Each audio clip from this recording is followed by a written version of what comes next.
Hey, sorry, that sun was totally in my eyes.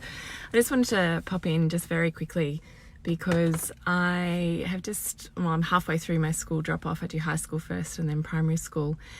And it is one of my greatest joys. And I just thought maybe that's worth sharing, because that 5 to 10 minutes that I spend in the car, particularly with my eldest who is in high school and there's so much of his world that I'm not privy to, that 5 to 10 minutes in the car on the way to school, in the car on the way home from school, is such a beautiful opportunity and window into his world, into what's going on for him. It's an ability for me to check in with how regulated is his nervous system, which gives me an indication of how his day has gone and therefore how I need to show up as a mum when I get home that night. And so I spend a lot of time regulating myself so that I have a presence of openness, that I can be in the car and invite him into my presence and therefore into how he shows up for me. And I always think, particularly with our relationships, this is part of those skills, how parenting serves our relationship and how the skills we learn in relationships serve our parenting, is that it's never the one big conversation. I think we put a heck of a lot of pressure on our partners to show up and meet us and be who we need in that moment, to let us be and express who we are. But the point of relationship is always to take us to our edges, and that involves our children. And when we are able to take full responsibility for our own nervous system regulation, what we're able to offer is a space that they are invited into and therefore want to open up as if we were the sun that they were opening their petals for.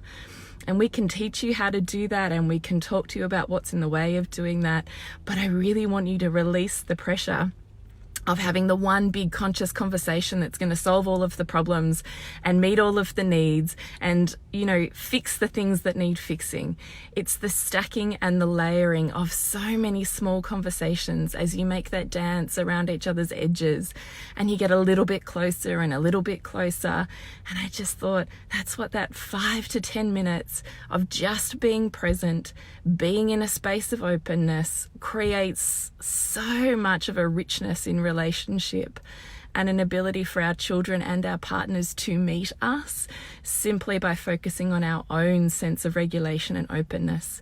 So one of my greatest joys is the 5 minutes I spend in the car to and from school as a pick up and drop off. And I thought that's not something we hear often. And I would love for you to experience that flip in your relationship. It's not the one big one.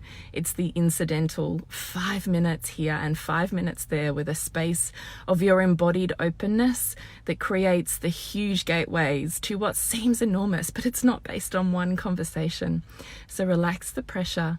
Let your 5 minutes of presence and embodied openness be the space that creates the healing for your children and in your relationship. And if you'd like to learn how to do that a little bit more focused on yourself, then come and join us for Alchemy. It's our 4-week coaching where we help you via a voicemail app dig into what's in the way for you, what's coming up, what you can journal on, exercises and prompts that are specific just to you and your healing journey for 4 weeks, just for $180. So we would love to be part of that experience with you. And I would deeply love for you to have a sense of mastery around centering your nervous system to open your body and invite that openness from the people that are around you. So I'll drop the link below.